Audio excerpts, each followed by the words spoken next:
ahead and get started. My name is Matt Sinovic. I'm the Executive Director of Progress Iowa, and I'd like to thank you all for coming here today for our press conference, the Scott Walker Truth Squad. For those of you who are traveling down from Wisconsin or from out of state, welcome to Iowa. I wish it was under different circumstances that you were here. I wish that Scott Walker was not bringing his failed policies to our state, but unfortunately he is trying to do so. We'll get right into it, and I'll introduce our first speaker, and I'm going to have some remarks later on. But first, I will turn it over to Alex Drzymski from AFSCME Iowa Council 61.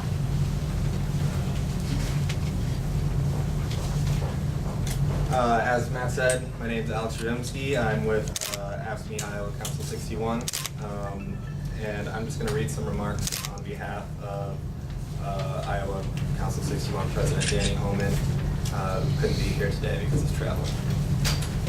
Governor Scott Walker's policies are an attack on the middle class and a threat to the American dream. Our nation was built on a strong middle class made possible by collective bargaining. Public workers provide essential services that help make our communities better places to live, work, and raise a family. Public workers in Wisconsin no longer have a voice on the job due to Governor Walker's destruction of their collective bargaining rights. Even after our brothers and sisters in Wisconsin stated that they would accept all of Governor Walker's financial demands, he still ran through legislation to strip them of their collective bargaining rights. Instead of bringing the people of Wisconsin together, Governor Walker divided them more deeply than they've ever been divided before. Iowa's governor, Terry Branstad, is cut from the same anti-working cloth as Governor Walker. Throughout his career in elected office, Governor Branstad has consistently targeted collective bargaining rights and opposed essential public services such as helping unemployed Iowans find jobs. The Iowa Supreme Court has twice overruled him for abusing his power in pursuing these goals. Governor Branstad has said he is, quote, inspired by Governor Walker's actions. If he had his way, Governor Branstad would bring all of Governor Walker's anti-middle class policies to our state. On behalf of the workers represented by AFSCME Iowa Council 61, I want to thank Progress Iowa and One Wisconsin Now for holding the Scott Walker Truth Squad event. Iowans deserve to know Scott Walker's anti-middle class record. Thank you.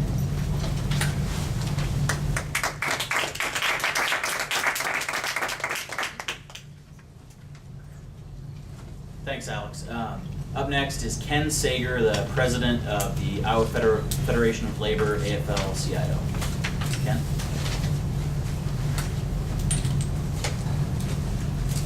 I too would extend the Iowa welcome to those of you from out of state. I appreciate the opportunity to speak here today.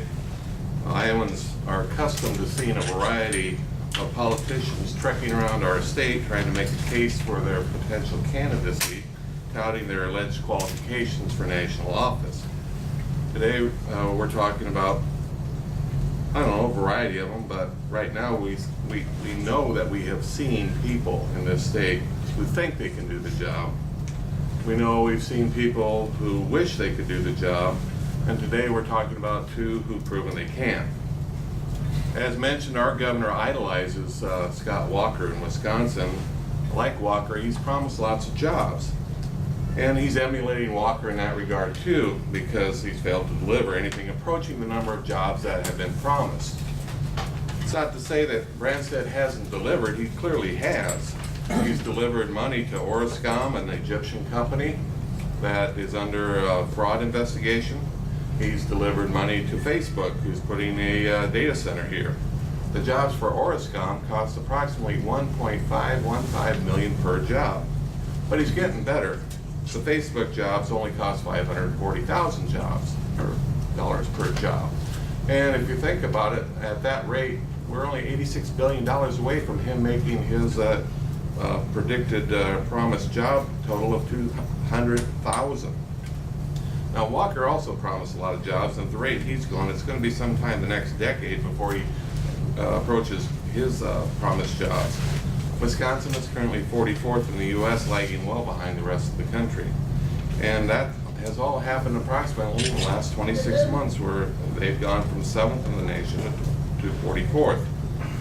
The issue of promised increases in family income, both of them deserve a pants on fire rating for those bogus claims.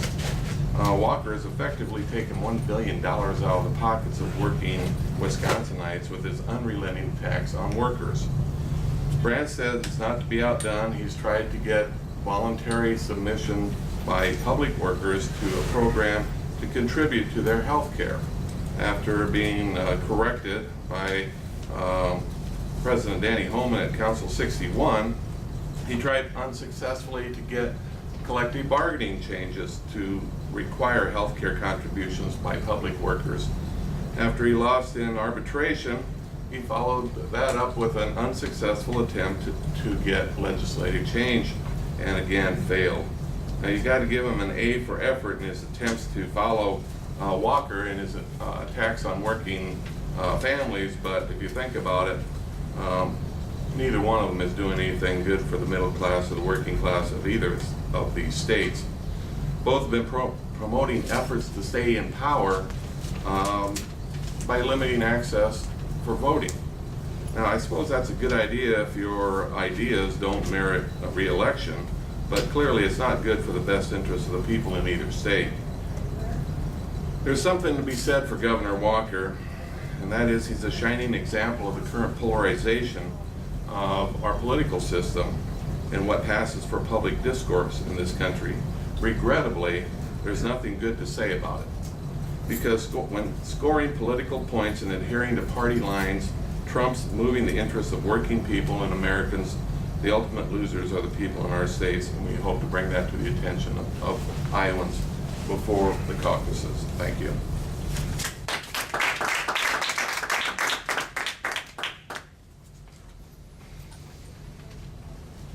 Thanks, Ken.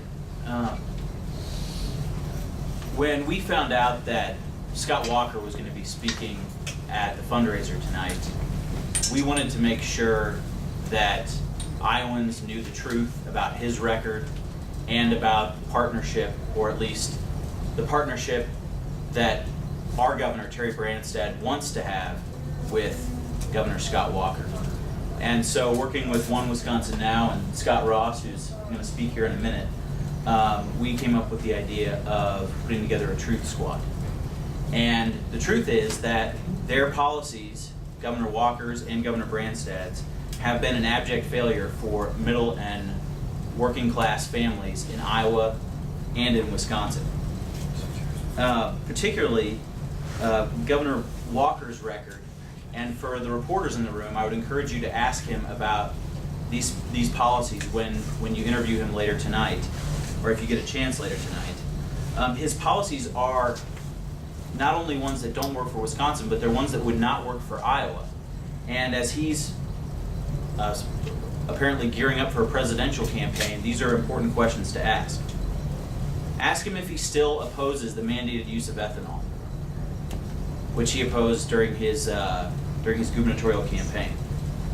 Ask him if he still believes, as he did in one of his first pieces of legislation, that there should be an 1,800-foot setback rule that would effectively prevent wind power from being generated, or wind energy developments all over the state.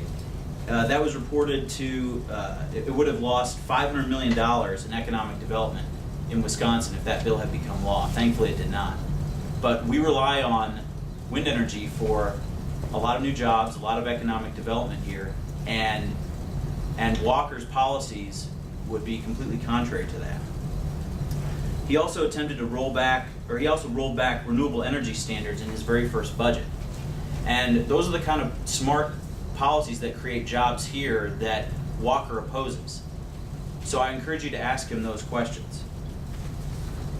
I'm also fearful that our governor has already followed in the footsteps of Scott Walker, failing to deliver on his promises to working families and not delivering the jobs that we so desperately need. Terry Branstad promised to create 200,000 new jobs. The truth is, he's still 160,000 jobs short. And if that wasn't bad enough, he's lying about and deceiving Iowans about the number of jobs that have been created. In his condition of the state address this year, Governor Branstad claimed that we've created over 100,000 jobs since he took office. That is simply not the case. He's using a statistic that was completely invented by his administration called gross over-the-month statistics.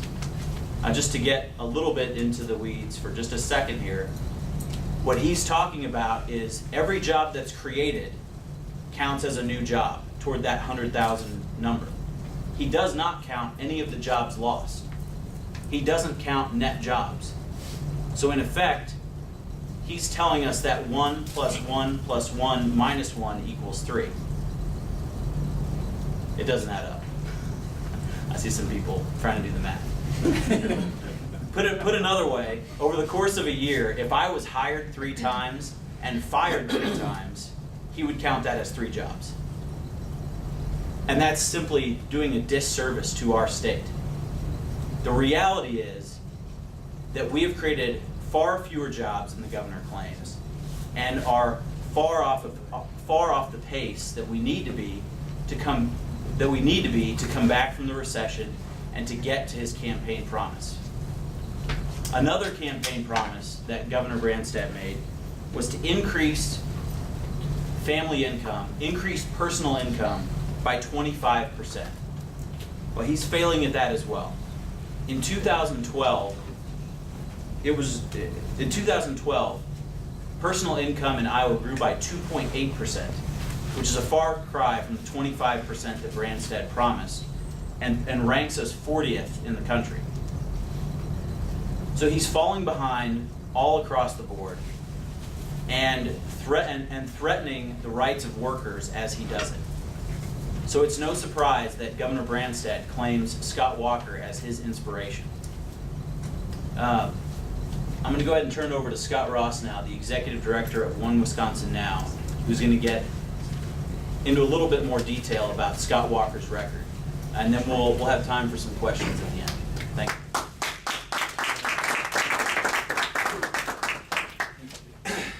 Good afternoon, everybody. How are y'all today? Good. Excellent. Excuse me. My name is Scott Ross. I'm the Executive Director of One Wisconsin Now. We're a statewide advocacy organization in Madison, Wisconsin, of about 60,000 online supporters all across the state and in different parts of the country. And I want to thank Matt for hosting this today. Matt and I do some work together, and I consider him a good friend. And when he called and said, Scott, can you come down to Wisconsin or come down to Iowa and tell us about Scott Walker? I jumped at the chance. There's a lot of buzz going on in Wisconsin. Again, this is the year 2013. I believe the next presidential election is in 2016. But there's a lot of buzz about whether or not Scott Walker is going to run for president. He's been traveling all across the country as no governor in the history of the state of Wisconsin ever has. He's going to places like, this week is New York, Connecticut, and now here in Iowa. And, I thought, it'd be kind of nice to go somewhere where personal income growth has gone up, because Wisconsin's 41st in the country. And so how nice to come to the Southwest, to a place where it's 40th. So we stand in solidarity with the challenges you are having here in Iowa with a governor whose pathway is one of failure. Now, the thing is, if you're going to, I know Scott Walker doesn't have a lot of private sector experience, but I do know this: when you're looking for a promotion, one of the things you have to do is dust off your resume and give it to your potential employers. And so we put together a Scott Walker resume. I think if you look at it, it's only 2 pages. It's what can only be called a resume of failure. And I think if you take a look at what has been going on in Wisconsin, here in Iowa, you may know Scott Walker from things like the protests and rallies in the streets for 18 months, perhaps the infamous time he thought he was on the phone with David Koch, or if you're a Twitter follower, the fact that he likes hot ham and rolls. But there's a lot of real information out there about Scott Walker and what his policies have done to the state of Wisconsin and to the people of Wisconsin. And so I am again thankful to Matt for bringing me down here to talk a little bit about those. First of all, when it comes to jobs. Now, Wisconsin got to hear Scott Walker for 2 years tell us on the campaign trail leading up to 2010 that his central promise was that he was going to create 250,000 new jobs in the state of Wisconsin. Admirable promise, great if you can deliver on it. What are the results? The results are that by any measurable standard, Scott Walker is about 1/4 of the way to that, despite the fact that the national economy is allowing states all across this country to grow real jobs. The fact is we are with just 1/4 of those. We are 44th in the nation in job growth. We are 45th in the nation in, in wage growth. And we are 50th in short-term job prospects. We are at the bottom. And the thing to remember about this is after Governor Walker, with a Republican-controlled legislature, got every single economic policy passed that he wanted to be passed. And some of those policies include the fact that we have the largest education cuts in the history of the state of Wisconsin, and among the top 3 cuts in the nation in per pupil spending. We now have a governor who wants to privatize schools essentially statewide in Wisconsin. We have a governor who raised tuition $107 million in the last budget on students at a time when we have over $1 trillion in student loan debt.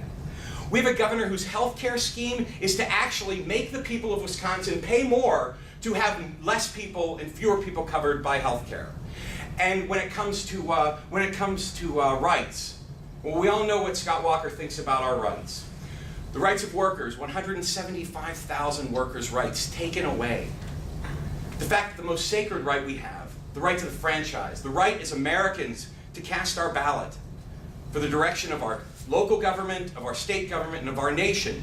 He has enacted and tried to enact some of the most restrictive policies when it comes to voter suppression and attacks on the right to vote. And then lastly, when it comes to, the plate is so full. It is just a direct and unmitigated assault on the middle class. And if you take a look at our resume, and if you were interviewing Scott Walker, you'd say, what are you going to do for the middle class? Are you going to stand up for the middle class? Well, if you take a look at his references, you will see a litany of millionaires and billionaires whose agenda is about stripping rights and stripping economic power from the middle class and putting it in the hands of the moneyed few. And that's not what Wisconsin needs. It's certainly not what this nation needs. And it sounds like it's definitely not what Iowa needs. So that's what I've got for y'all. I guess we're happy to take any questions. I just will say one other thing. What is most fearful about Governor Walker's potential run as a Wisconsinite, for me what is most fearful about whether or not Governor Walker decides to run for president or not is that Wisconsin is in dire economic straits.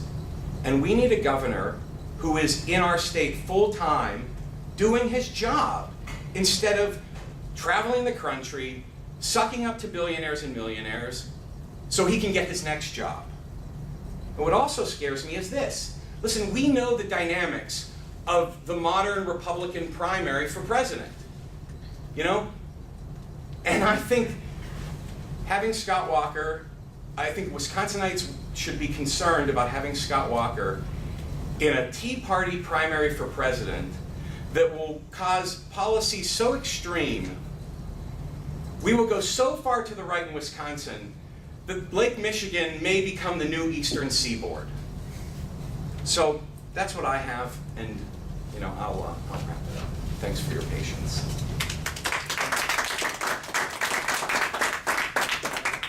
Be happy to take any questions. Yes. Yeah, my concern is the war on labor by both governments. And we've seen this in state government employees in both states. Here in Iowa, we've seen this attack on state employees. And as we've seen a disparity in income in the country, instead of helping workers and partnering with workers, they attack workers. how can we change this? Well, I think what the issue is what does that do to the economy? And when you take away the ability of people to earn decent wages, you take away the economic power that they have to spend in their community and create even more jobs. That's the biggest problem you have when you do those. And it's built in this whole notion of austerity is built on a failed system. The idea that if you don't get the kind of, if you don't deal with debt, you're going to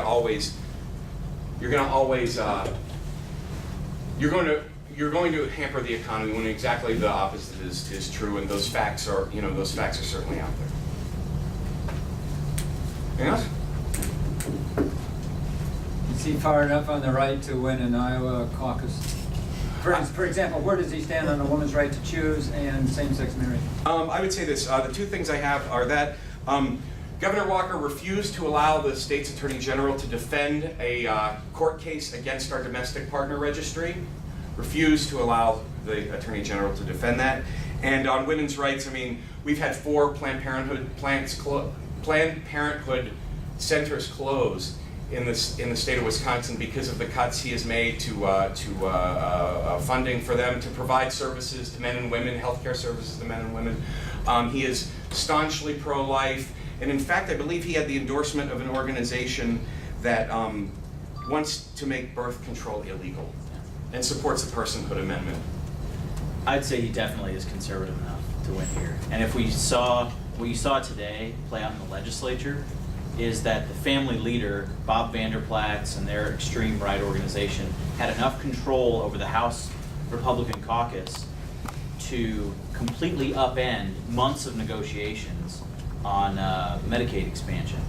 They are the ones, the family leader and Bob Vander Plaats, they're the ones who endorsed Rick Santorum last time around, who endorsed Mike Huckabee 4 years before that.